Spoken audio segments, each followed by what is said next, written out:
welcome to Australian Musician. Thanks for having me.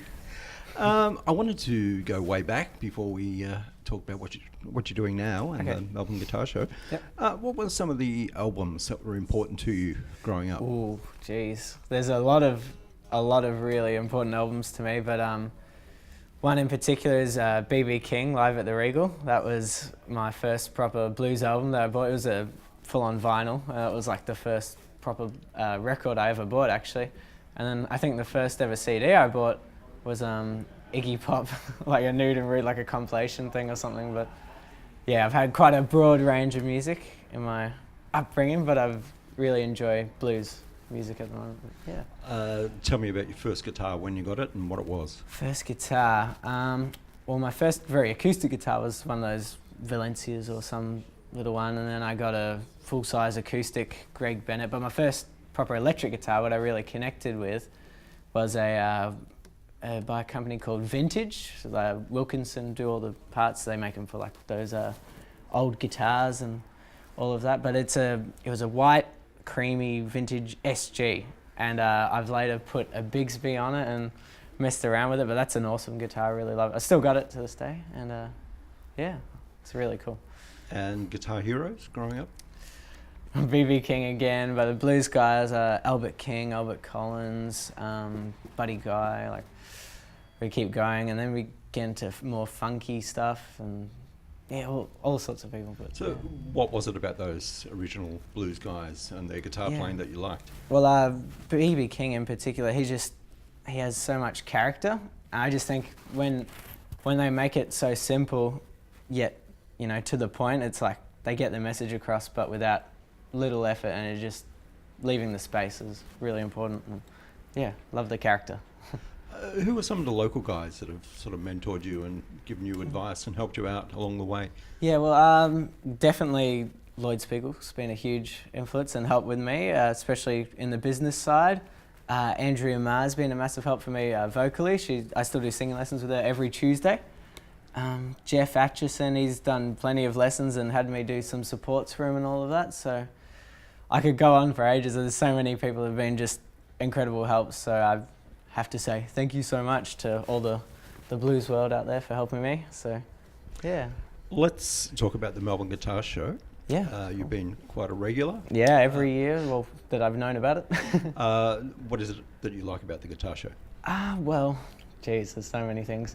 It's an incredible experience for a start. There's just so many incredible people there, and all the exhibitors and all the cool instruments I get to nerd out on, and all the pedals, and of course the workshops. They're really great. I love seeing people showing you how to use this new effects unit, or just literally a physical lesson type thing where they're showing techniques that they know, and obviously the performance is a huge part of it. And I love seeing. I saw Diesel last year. I've never seen Diesel live, and I've loved his playing. Always loved Mark's playing, and yeah. So there's so many good things about the guitar show.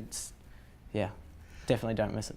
The first time we saw you was in 2015. Lloyd Spiegel called you up on stage. Yeah, that was. Tell me about that experience. Yeah, well, that was a nerve-wracking experience. It was a cold day, just like today, and it was.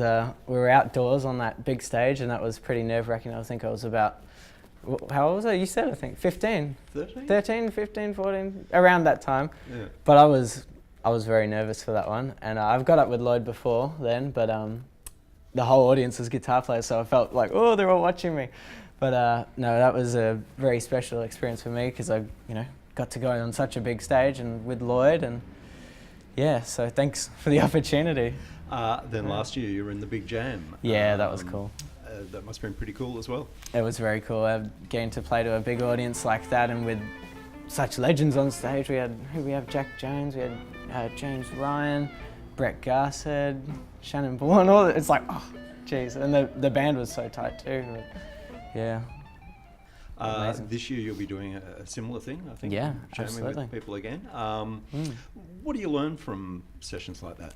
Well, a lot about kind of stage management, because when there's about 6 guitarists on stage, you kind of have to make sure all your leads are tidy, and then obviously you have to learn about putting on a show, because you have such a big room audience, which I haven't really experienced that much before, and then seeing just that bigger stage and trying to work out how it all works. And yeah, it really opened my eyes up, especially seeing all the backstage crew and how those bigger shows work. It was very cool. We're doing this interview today at KC's Rockshop in Boronia. Yeah. How important do you think bricks and mortar music stores are? Oh, it's like the essence of the whole music scene. You got a strong community at your local shop. Like, this is actually my local shop. I come here probably weekly, for new guitar strings and maybe some new toys and stuff. But yeah, I think it's really important. You meet a lot of other musos. Like, I've met plenty of friends here, or bumped into friends, and yeah, very important.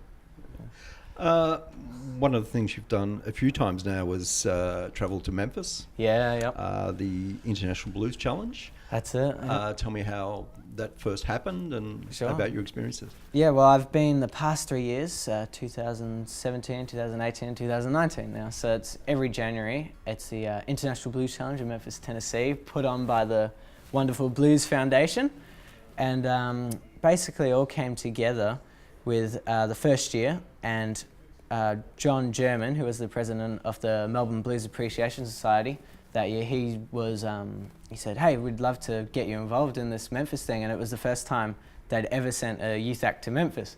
So it was like a crazy experience for me, and I went with my then band there, and we got like a standing ovation at these crazy venues that the real big blues dudes had played on, and it was really like a deer in headlights kind of experience. And there's like 280 bands from all over the world that come there from like 20 different countries, plus all the industry people and all the fans that just love blues music and go there. And yeah, it's just a really incredible experience. So we're in the youth showcase, so we weren't in the competition itself, but when you go through the competition, you can end up getting all sorts of big festival gigs and recording opportunities and all that. But yeah, hopefully we'll be back there very soon, because it's, yeah, an awesome experience. You've just released a new album, 9,500 Miles to Memphis. I have released it. Here it is. Look at it. Ah. And I gather the title has a lot to do with your trips. It does. To Memphis. Yeah. So I went into Google, the old Google machine, and put in how far is Melbourne to Memphis, and 9,500 miles it is.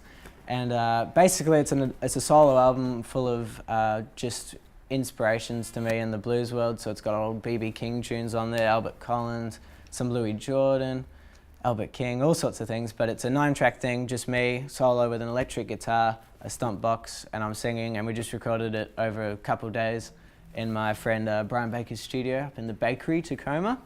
And yeah, we just laid it down, and that's the final result. It's been getting some play in the States and everywhere, and it's number 4 on the Australian Blues and Roots airplay charts. And yeah, I did not expect this out of this album, my first debut solo album, so very flattered. What kind of things did you learn in the studio about recording guitar parts? Right, well, it wasn't my first ever recording, but it was the first like full solo album where I've really got to dive in.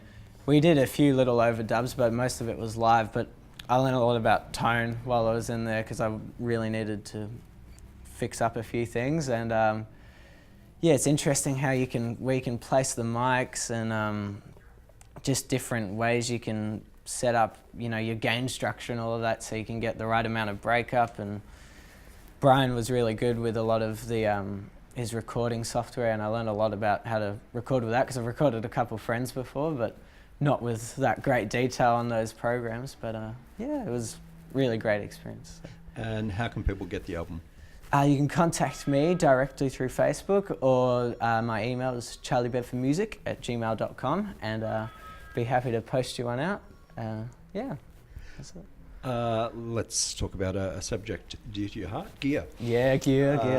That's it. Let's talk about your current stage rig, what guitar and amp you play through. All right, well, at the moment, guitar-wise, I've been really enjoying this, which is a Gary Rizzolo guitar, and this was Shane Pacey's from the Bondi Cigars for many years. It's been through the wars, it's been dinged up around the world or wherever Shane's been touring. But basically, this happened through the Melbourne Guitar Show. I was going around doing my thing as I do, enjoying it.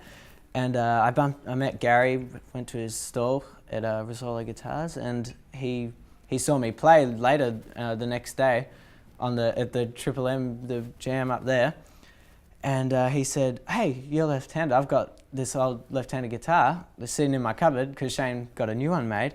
And I didn't know what I was getting into because Gary builds these crazy, really beautiful old jazz box guitars and with crazy flame tops, kind of like this. And I was like, "Ooh, I don't know if that will really be my thing," but I was like, "Oh, absolutely! I'd love to come over and check it out." And basically, he pulled this out and I went, "Ooh, that's pretty," and it sounds and plays as good as it looks, and I've been really enjoying this. But I also play a Hagström Viking, which is a Swedish company, and that's what I've been playing pretty much my whole, stage life, which has been great. But just recently, I've been really loving this Tele. So that's my guitars. I have a few others, but we could talk about that all day.